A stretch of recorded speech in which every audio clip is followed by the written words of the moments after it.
오늘은 야고보서 6번째 시간입니다. 지난 시간에 우리는 시험을 이기기 위해서 듣기는 빨리 하고 말하기는 더디하며 진노도 더디하라 하는 그런 말씀을 나누었어요. 특히 우리는 진노에 대해서 나누었습니다. 이 진노에는 하나님의 진노가 있고 사람의 분노가 있다고 말씀을 드렸습니다. 하나님은 모든 것을 다 아시는 분이세요. 항상 올바르고 공의로운 판단을 하시는 분이십니다. 그래서 잘못이 결코 없으신 그런 분이세요. 이에 반해서 사람 어떻습니까? 불완전합니다. 어리석습니다. 그래서 잘못을 범할 수밖에 없는 그런 부족한 존재입니다. 그래서 부정확한 판단과 오해 때문에 진노를 하게 되면 하나님의 의를 이룰 수가 없다고 말씀을 드렸습니다. 하나님의 의가 무엇입니까? 하나님께서 원하시고 기쁘게 받아주시는 바로 그리스도인의 올바른 행위라고 할 수가 있습니다. 우리 가운데 사람의 분노가 차게 되면 우리는 어떻게 해야 될까요? 첫 번째는 우리가 죄를 짓지 말라는 그 말씀을 우리 마음에 새겨야 됩니다. 감정을 다스리고 성령님께서 우리 마음을 통제하시도록 우리는 온전히 내어 맡겨야 됩니다. 그리고 우리는 해가 질 때까지 진노하지 말아야 됩니다. 감정은 해가 지기 전에 풀어야 됩니다. 그러지 않으면 마귀한테 틈을 주게 됩니다. 우리를 유혹할 수 있는 그런 기회를 주게 된다고 말씀을 드렸어요. 이 시간에는 야고보서 1장 21절부터 25절 말씀을 가지고 접붙여진 말씀을 온유하게 받으라 하는 제목의 말씀을 전하고 합니다. 먼저 21절 말씀부터 보겠습니다. 21절 말씀에 그러므로 모든 더러움과 넘치는 악을 내버리고 접붙여진 말씀 곧 너희 혼을 구원할 수 있는 말씀을 온유함으로 받으라고 하셨습니다. 여기 보니까 모든 더러움과 넘치는 악을 내버리라고 말씀하십니다. 이 말은 우리 육신의 더러움을 내어버리라는 그런 말씀이며 이게 보니까 넘치는 악이란 그런 말이 있습니다. 넘치는 악이 무엇일까요? 이걸 다르게 말을 하면은 많은 악, 셀 수 없는 그 악을 이렇게 말할 수 있을 것 같아요. 또 여기 보니까 접붙여졌다 그 말이 나옵니다. 이 접붙여진 이 말을 다르게 말하면 심어진, 뿌리 박혀 있는 그런 뜻입니다. 그래서 이 접붙여진 말씀이라는 그 말은 믿는 사람의 그 마음이나 생명에 심어진 말씀이다 그런 뜻이에요. 시간이 흐르고 나이가 들면 어떻습니까? 학창 시절에 배웠던 것 기억나십니까? 거의 다 사라집니다. 은퇴하고 몇 년만 지나도 가지고 있던 지식과 기술 대부분이 상실이 돼요. 하지만 어릴 때 선생님이 해주신 그 말씀은 한두 마디는 평생 우리 마음속에 남아있는 걸 느끼게 됩니다. 그건 내 머리가 아니라 내 마음에 심어진 그런 말 때문에 그렇습니다. 어릴 때 선생님이 해주신 그 말씀 한두 마디가 우리의 평생을 좌우할 수 있는 그런 경우도 많이 있는 것 같아요. 이 접붙여진 말씀, 그 말씀은 우리 마음에 심어진, 새겨진 그런 말씀이라는 뜻입니다. 그러기 위해서는 우리가 하나님 말씀을 온유하게 받아야 됩니다.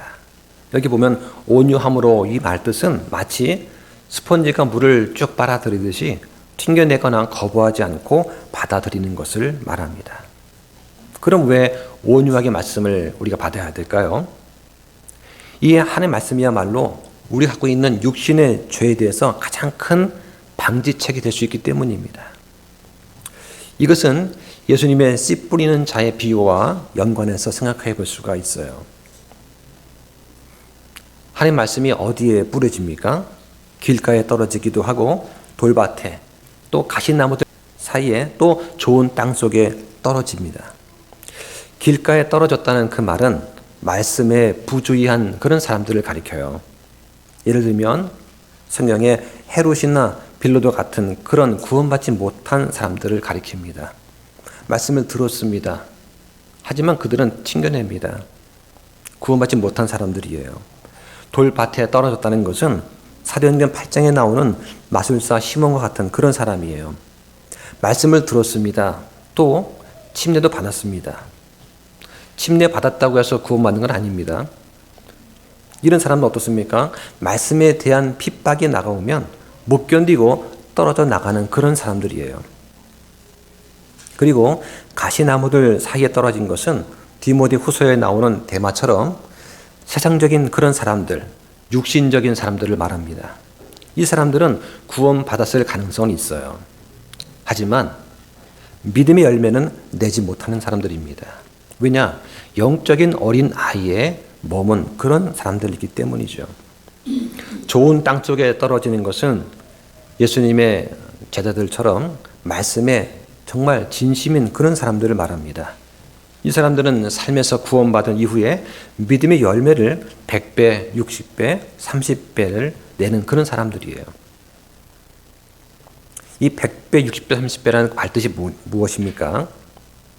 사람마다 열매를 맺는 그런 정도의 차이가 있습니다. 지금쯤 거의 다 추수를 끝냈을 텐데요. 논에 가서 벼이삭을 손으로 훑으면 어떻습니까? 손 안에 잡혀지는 그 나달이 있어요. 그런데 벼이삭을 훑었을 때 어떤 거는 100배 결실, 즉 손 안에 꽉 차는 그 열매를 얻게 됩니다. 또 어떤 벼이삭은 훑으면 60배 정도, 한 중간 정도 밖에는 열매가 곡식이 안 거친 그런 경우가 있어요.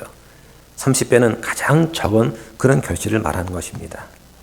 그래서 온유함으로 말씀을 받는 사람은 어떤 사람들입니까? 좋은 땅 속에 말씀이 뿌려진 그런 사람들입니다. 우리는 온유함으로 말씀을 받아야 돼요. 왜냐하면 이 말씀은 우리의 혼을 구원할 수 있기 때문이라고 성경은 말씀하십니다. 예전에 스펄전이 이런 말을 했습니다. 은혜는 죄악을 드러낸다고 했어요. 하나님 말씀을 통해서 우리는 우리가 지은 죄를 들여다보게 되는 것입니다. 어느 정도냐? 다윗이 이런 말을 했습니다. 내가 내 범법들을 시인하오니 내 죄가 항상 내 앞에 있나이다. 이런 말을 하면서 다윗은 신음을 하고 소리내서 고백하게 되었습니다.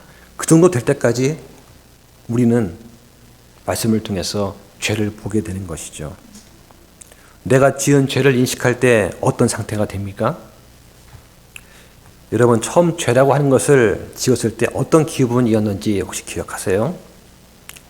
그것이 크든 작든 간에 내 양심에 처음 죄라고 인식이 되는 것을 행했을 때 여러분의 심장이 어땠습니까? 콩닥콩닥 뛰지 않았어요? 그때 우리 혼은 어두움과 무서운 폭풍에 둘러싸여 있게 되는 것이죠. 나를 둘러싸고 있는 그 죄 때문에 앞으로 다가올 진노가 두려워서 견딜 수가 없게 되는 것입니다. 그러면서 내가 죄를 지었구나 하는 것을 깨닫게 됩니다. 그런데 그런 죄들을 한 번, 두 번 반복하게 되면서 둔감해집니다. 나중에는 그런 죄를 짓도록 조장을 하게 되고 그런 죄를 짓지 않는 사람들을 향해서 비난하게 되는 것이죠. 이것이 인간의 죄악된 본성입니다. 그런 인간의 죄들에서 이 말씀을 통해서 우리 혼이 구원받은 것입니다. 그 결과 지금도 죄를 생각하면 어떻습니까? 마치 불에 댄 아이가 불을 무서워하듯이 두려운 감정이 우리 가운데 생기게 되는 것이죠. 특히 우리가 말씀을 듣고 읽을 때 죄를 미워하는 마음, 하나님을 두려워하는 마음이 생깁니다. 여러분 맞습니까? 이것이 바로 은혜입니다. 말씀을 듣고 읽을 때 내 안에 하나님을 두려워하는 마음이 안 생긴다면 그건 정말 안타까운 것이죠. 하나님의 자녀인 우리는 이 말씀의 은혜로부터 결코 벗어나서는 안 됩니다. 자녀인 우리는 아버지의 음성을 듣기를 원합니다. 의리의 말씀은 물론이고 교리의 말씀도 많은 걸 들어야 됩니다. 성경 말씀은 단순한 교훈의 말씀이 아니에요. 들으면 도움이 되는 그런 교훈이 아닙니다. 삶과 죽음에 관련된 그런 교리의 말씀이에요. 진리의 말씀입니다. 이것을 우리는 온유하게 받아야 돼요. 온유한 말의 그 원래 뜻은 고난을 당하는 것과 관련이 있는 그런 말입니다. 어려울 때 내 뜻을 굽히고 성경에 나타난 그 하나님의 뜻에 순종하는 것을 뜻하는 그런 말이에요. 구약에서 하나님은 온유한 사람들한테 특별한 관심을 보이시고 복을 허락하십니다. 예를 들어서 모세는 어떻습니까? 급히 화를 내는 사람이었습니다. 모세는 사람을 죽였어요. 말에 실수도 있었습니다. 하지만 모세는 고난 가운데 온유함을 배웠습니다.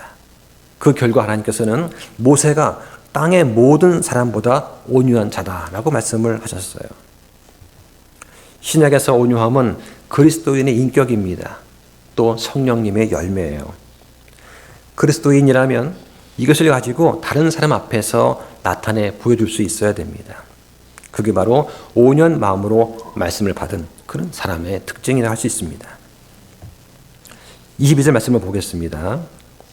더욱이 너희는 말씀을 행하는 자가 되고 듣기만 하여 너희 자신을 속이는 자가 되지 말라. 오늘 우리는 주의 만찬을 행했습니다. 예수님께서 정해주신 두 가지 규례 중에서 하나를 행했어요. 하나님께서 우리를 어떻게 살리셨고 우리를 위해서 어떠한 희생을 치르셨는지 날마다 순간마다 우리를 어떻게 돕고 계시는지를 우리가 알고 있지 않습니까? 그런 하나님을 함부로 생각하고 함부로 행동해서 그 이름을 더럽히는 일을 하면 안 되지 않겠습니까? 이 말씀 관련해서 바울은 다른 표현으로 같은 생각을 이렇게 말을 했습니다. 한번 찾아보겠습니다. 고린도 후서 3장 2절입니다. 너희는 우리 마음에 쓰여 있는 우리의 서신으로 모든 사람이 알고 있고 읽고 있는 서신이니라. 너희는 우리의 사역을 통해 그리스도의 서신으로 분명히 나타났는데 그것은 잉크로 쓴 것이 아니요 살아계신 하나님의 영으로 쓴 것이며 돌판에 쓴 것이 아니요 육신의 마음판에 쓴 것이라. 오늘날 세상은 말이죠, 성경을 보지 않습니다. 그리고 저와 여러분들을 보고 있다는 것을 하나 기억하셔야 돼요. 사람들은 성경이 어떻고 찬송가가 어떻고 하는 것에 전혀 관심이 없습니다. 어느 성경이 올바른 성경인가 관심 1도 없습니다. 다만 가장 많이 팔린 성경이 무엇인가에 관심이 있고 하나 사서 서재에 꽂아 놓을 뿐입니다. 지난주에 어떤 목사님이 프랑스에서 경매를 통해서 성경을 하나 구입하셨다고 하더라고요. 아주 유명한 올리베 땅 성경인데 그 성경을 샀는데 한 번도 보지 않았는지 성경이 깨끗하답니다. 300년이 넘은 성경인데 성경이 깨끗한 거였어요. 세상 사람들은 우리를 보고 어떤 생각을 합니까? 당신 예수님 믿는다면서? 당신 교회 다닌다면서? 당신은 어떤 사람인가? 자신과 가정과 조직에 성실하고 도움이 되는 사람인가? 실력이 있나? 이런 것들로 우리를 보고 판단하려고 합니다. 예전에 어느 간증 집회에서 어떤 분이 이런 말씀을 하신 걸 기억이 나요. 이분은 어떤 회사의 자동차 판매 왕이었습니다. 전국에서 1등 하신 분이에요. 그분을 초청해서 간증 집회에서 간증을 하도록 한 것이죠. 여자분이었는데 이분이 하는 말이 이런 거예요. 왜 기독교인들이 사람들로부터 인정받지 못할까? 왜 전도해도 받아들이지 않을까? 왜 기독교인들을 무시할까? 이거에 대해서 본인의 경험담을 얘기해 주었어요. 요즘은 이런 겁니다. 소위 기독교인들이라고 하면서 정작 실생활에서는 능력이 없다는 거예요. 함께 일해 보니까 그렇게 성실하지도 않고 열심히 일해서 성과를 내지도 않으면서 입으로만 복음을 전한다는 거예요. 깍정이처럼 행동한 다음에 내일 주일이니까 교회 갈래요? 이름만 한다면 누가 가겠냐는 얘기죠. 그러면서 이분은 어떤 분이냐? 자동차 판매왕을 하면서 자신이 하는 일에 최선을 다했다고 합니다.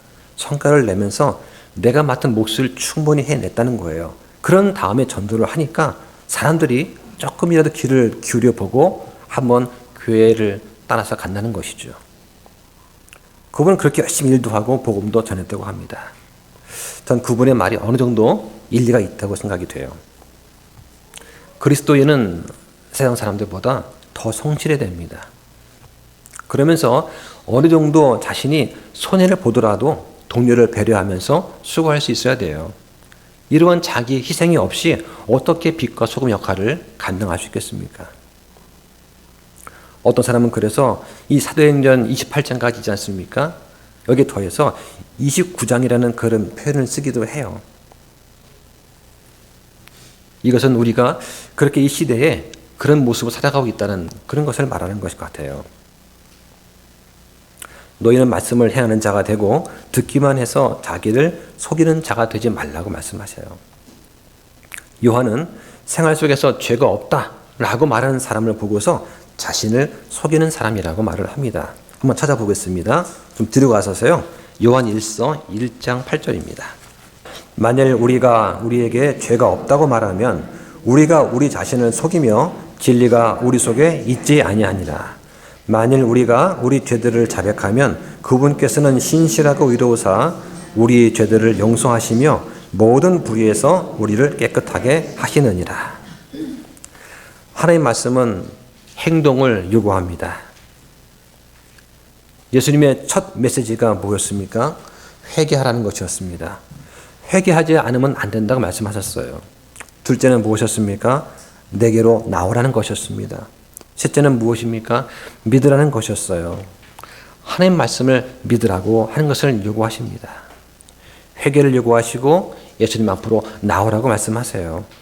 자, 그 다음 또 보겠습니다. 야고보서 1장 23절입니다.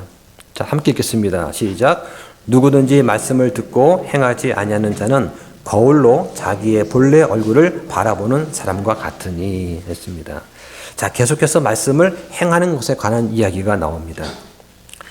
하나님은 사람들한테 명령하세요. 구원을 받지 못한 사람들한테 이런 말씀을 하세요. 그게 무엇입니까? 오직 한 가지 말씀하십니다. 즉 믿을 것을 요구하세요. 사람들이 예수님께 나와서 이렇게 물어봅니다. 예수님, 우리가 무엇을 해야 하나님의 일들을 할 수가 있습니까? 무엇을 해야 하나님의 일들을 할 수가 있죠? 라고 물었을 때 주님이 뭐라고 하십니까? 한번 찾아보겠습니다. 앞에 가셔서요. 요한복음 6장 27절입니다. 썩어 없어지는 양식을 위해 수고하지 말고 영존하는 생명에 이르도록 항상 있는 그 양식을 위해 수고하라. 그것은 사람의 아들이 너에게 주리니 이는 하나님 아버지께서 그를 봉인하셨기 때문이라 하시니라.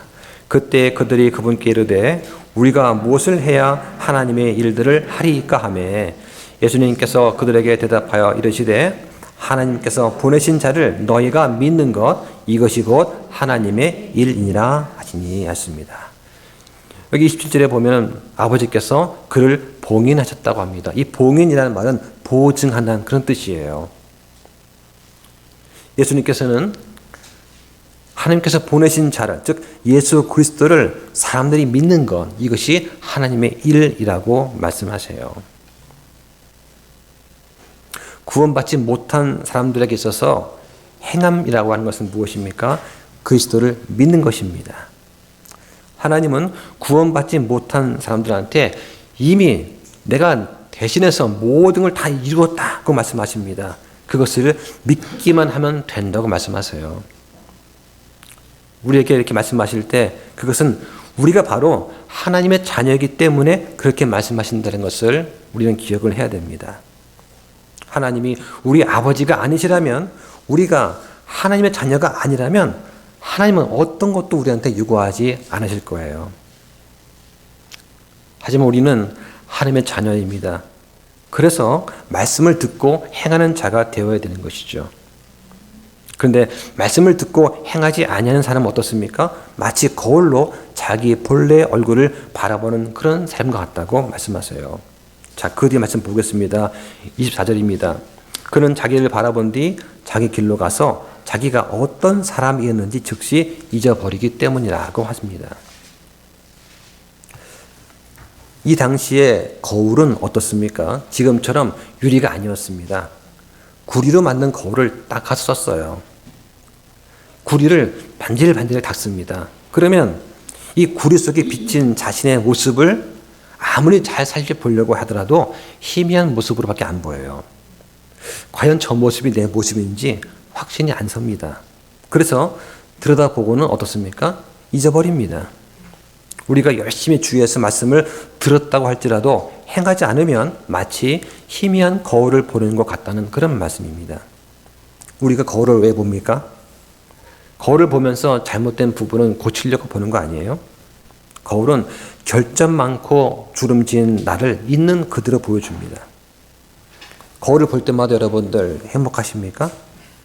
저는 볼 때마다 괴롭습니다. 이런 이유 때문에 우리는 거울 앞에서 많은 시간을 보내려고 하지 않아요. 특히 나이가 들수록 그런 것 같습니다. 젊은 사람들은 거울을 가방에 가지고 다닙니다. 여자아이들은 예쁜 거울을 좋아합니다. 거울이 예쁘면 얼굴도 예뻐지나요? 그런 것 같아요. 하지만 우리가 볼 때는 젊다는 거 하나만으로도 충분히 아름답습니다. 여러분, 하나님의 말씀은 여러분들을 적나라하게 보여줍니다. 그 말씀을 듣고 이해하는 것은 거울을 들여다보는 것과 똑같습니다. 말씀은 결점 많고 죄로 오염된 나를 있는 그대로 비추어 주는 것이죠. 이 진리의 거울은 결코 아첨하지 않습니다.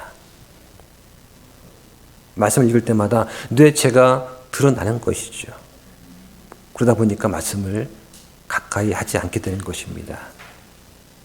바울은 말씀의 거울로 자신을 다시 보기 전까지는 자신의 부패한 본성에 대해서 결코 알지 못했습니다. 말씀의 거울, 즉 율법이 없었다면 바울은 자신이 도덕적으로 충분하다, 다시 말해서 살아있다라고 생각을 했을 거예요. 하지만 말씀을 보고 나서는, 이해하고 나서는 자신이 영적으로 죽어 있다는 것을 깨닫게 되었다고 로마서 7장 9절에 말씀하십니다. 자, 이어서 25절을 또 보겠습니다.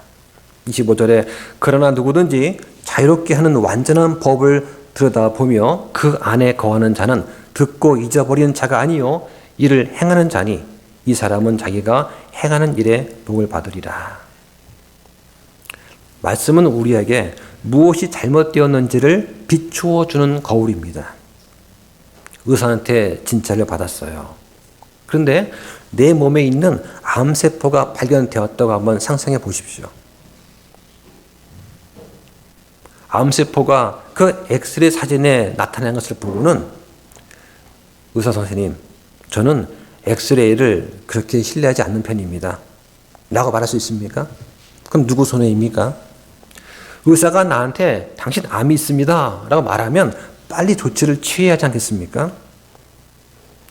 우리가 성경을 보면서 내가 죄인이다 하는 것을 분명히 밝혀주고 있다면, 증명을 하고 있다면 우리 어떻게 해야 됩니까?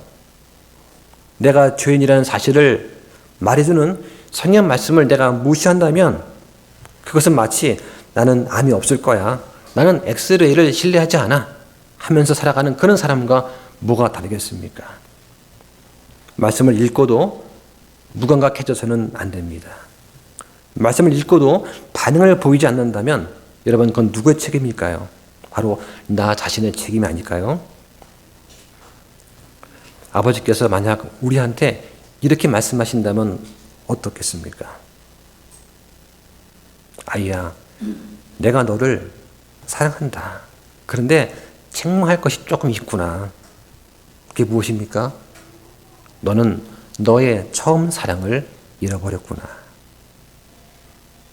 말씀을 통해서 하나님께서 우리한테 너희가 처음 사랑을 잊어버렸다라고 말씀하신다면 우리는 어떻게 반응해야 될까요? 이 말씀은 우리로 하여금 하나님을 생각나게 합니다. 우리를 다시 불러주시는 그런 분이신 것을 우리가 깨닫게 되는 것이죠. 여기 25절에 보면 자유롭게 하는 완전한 법이 나옵니다. 이것은 모세 율법이 아니라 그리스도를 통한 은혜 율법을 말하는 거예요. 바울이 법에 대해서 말할 때는 주로 모세 율법을 말했습니다. 그런데 야고보는 법을 말할 때 믿음의 법을 주로 말을 해요. 바울은 뭐라고 합니까? 너희는 서로 남의 짐들을 지라. 그리하여 그리스도의 법을 성취하라. 하면서 갈라디아서 6장 2절에 말씀합니다. 이때 이 법은 어떤 법입니까? 바로 그리스도의 법을 말하는 거예요. 요한은 자신의 첫 번째 서신에서 우리가 그분의 명령들을 지키는 것이 하나님을 사랑하는 것이라고 요한일서 5장 3절에 말씀합니다. 우리는 율법 아래에 얽매여 있지 않습니다. 우리는 율법 위에 살고 있습니다. 우리는 이제 주님을 사랑하는 그 마음으로 걸으면서 주님께 순종하기를 배우고 있는 것이죠. 우리가 말씀을 읽고 연구할수록 더 많이 배우고 더 많이 사랑하게 될 것입니다. 그러면 우리 안에 기쁨이 가득 차게 될 것입니다. 우리는 어떤 사람들입니까? 우리는 마치 채찍을 맞으면서 하고 싶지 않은 일들을 해만 하는 그런 노예가 아닙니다. 우리는 하나님의 자녀예요. 우리가 아버지 뜻대로 살려고 한다면 우리는 아버지께서 하신 말씀을 잘 알아야 됩니다. 모르는 것은 부끄러운 것이 아니에요. 하지만 알아야 됩니다. 알지 못하면 무지한 상태로 우리는 머물 수밖에 없어요. 지금까지 21절부터 25절까지 말씀을 살펴보았습니다. 오늘 본문의 구조에서 이 하나님 말씀에 대해서 이 말씀이 우리 삶에서 할 수 있는 일이 무엇이 있는가를 말씀을 좀 드리겠습니다. 첫째는 21절에 말씀이 너희 혼을 구원할 수 있다고 말씀하세요. 하나님 말씀은 우리 혼을 구원하는 능력이 있음을 아주 분명하게 말씀하십니다. 그 구원하는 능력은 새로운 것을 창조하는 능력이에요. 다시 말해서 우리를 다시 태어나게 하는 것을 말합니다. 한번 찾아볼까요? 베드로전서 1장 22절입니다. 너희가 성령을 통해 진리에 순종함으로 너희 혼을 깨끗하게 하여 거짓 없이 형제들을 사랑할 수 있게 되었으니 순수한 마음으로 뜨겁게 서로 사랑하라. 너희가 다시 태어난 것은 썩을 씨에서 난 것이 아니에요. 썩지 아니할 씨에서 난 것이며 살아있고 영원히 거하는 하나님의 말씀으로 된 것이니 라고 합니다. 우리가 다시 태어날 수 있는 것은 바로 하나님 말씀에 담고 있는 그 내용 때문입니다. 예수 그리스도를 통해서 하나님이 구원하시는 그런 방법인 것입니다. 둘째로 말씀은 우리를 거룩하게 만들어줍니다. 거룩하게 한다는 그 말은 거룩한 목적을 위해서 구별하는 것을 의미합니다. 다윗은 시편 19편에서 하나님 백성을 거룩하게 하는 그런 말씀의 능력을 노래했습니다. 그리고 예수님께서도 이 거룩하게 하는 그 말씀의 능력에 대해서 말씀을 하셨어요. 한번 찾아볼까요? 요한복음 17장 15절입니다. 나는 아버지께서 그들을 세상에서 데려가실 것을 기도하지 아니하오며 그들을 악에서 지켜주실 것을 기도하나이다. 내가 세상에 속하지 아니한 것 같이 그들도 세상에 속하지 아니하나이다. 아버지의 진리로 그들을 거룩히 구별하옵소서. 아버지 말씀은 진리니이다. 진리로 우리를 거룩히 구별한다고 말씀하세요. 말씀이 우리를 위해서 하는 일 세 번째는 뭐냐면 우리를 정결하게 하고 우리를 양육시키세요. 자, 좀 앞에 가겠습니다. 구약의 시편입니다. 구약 시편 119편 보겠습니다. 119편 보면은 맨 앞에 1절에 뭐라고 되어 있냐? 알레프라고 되어 있죠. 그리고 1절, 8절 지난 다음에 9절에 앞에 베트라고 되어 있습니다. 그렇죠? 그 다음에 또 17절 앞 위에는 끼멜이라고 되어 있어요. 또 25절 앞에는 딸레트라고 되어 있습니다. 이건 뭐냐면 히브리어 자음 22글자를 지금 배우라고 있는 거예요.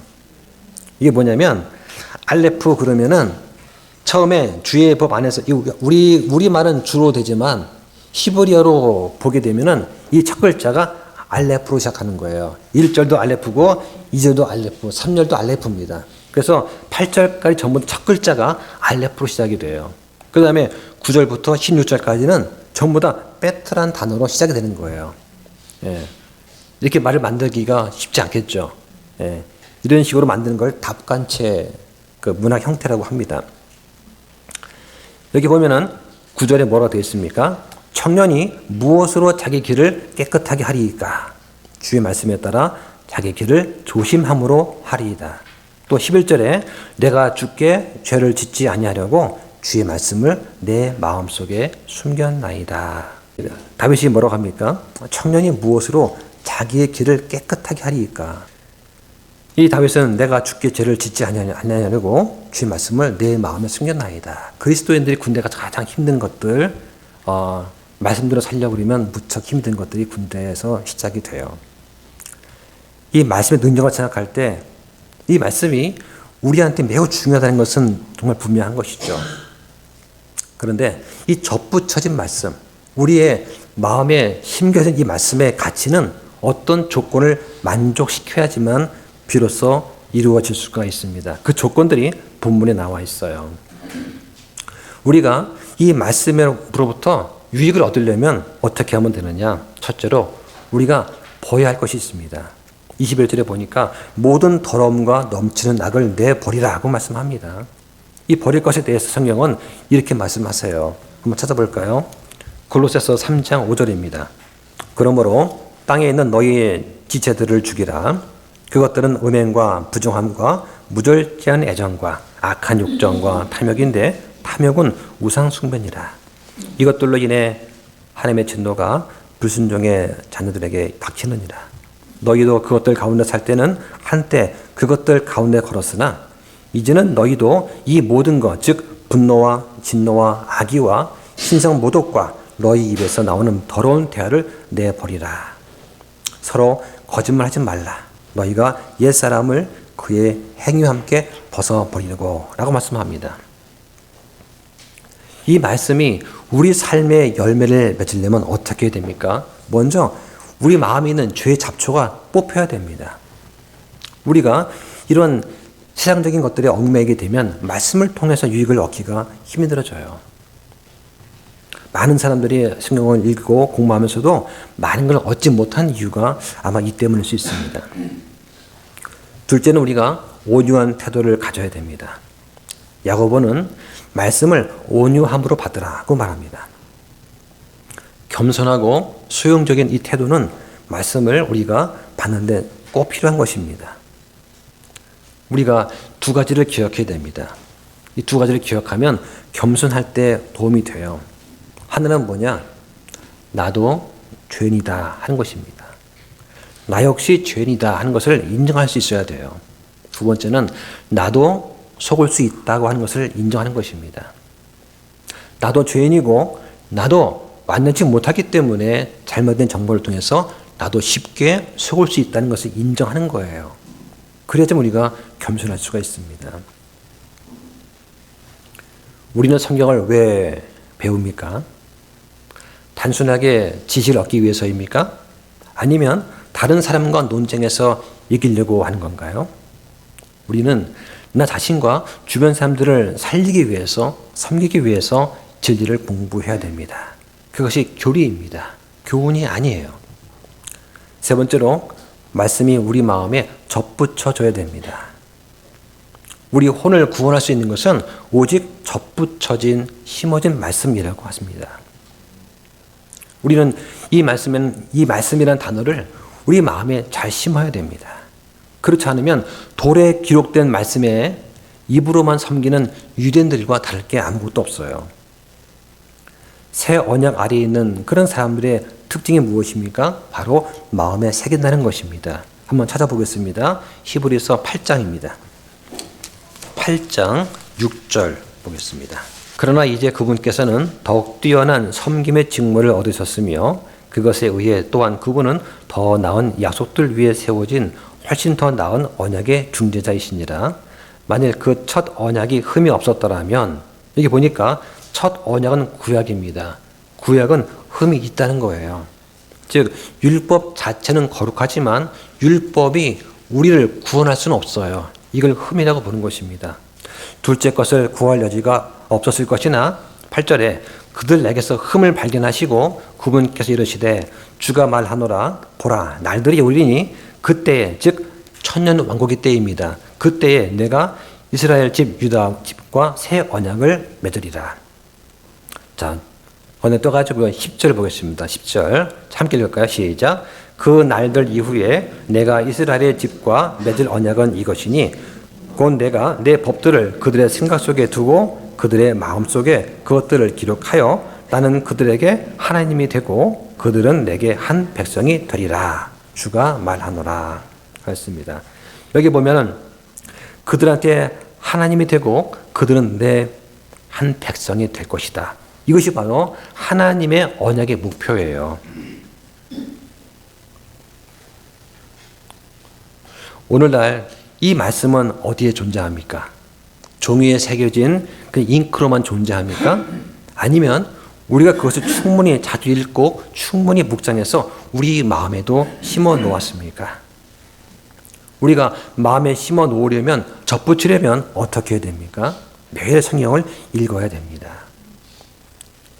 넷째로, 말씀이 우리한테 유익을 주려면 우리 각자의 삶에 적용을 잘 시켜야 됩니다. 우리는 말씀을 행하는 자가 되어야 됩니다. 그렇지 않고 듣기만 하는데 머물면 우리 자신을 속이는 것입니다. 하나님은 속지 않으세요. 마귀도 속지 않습니다. 그런데 우리 아이들은 어떨까요? 교회에서 행동하는 부모의 모습과 집에서 행동하는 부모의 모습이 다르면 아이들은 그걸 알아봅니다. 그리고 다른 많은 사람들도 마찬가지로 알게 될 것입니다. 참된 말씀의 복이 임하려면 이렇게 자유의 완전한 법을 살피는 것만 가져는 안 돼요. 계속해서 이를 행하는 자가 되어야 됩니다. 말씀을 정리하겠습니다.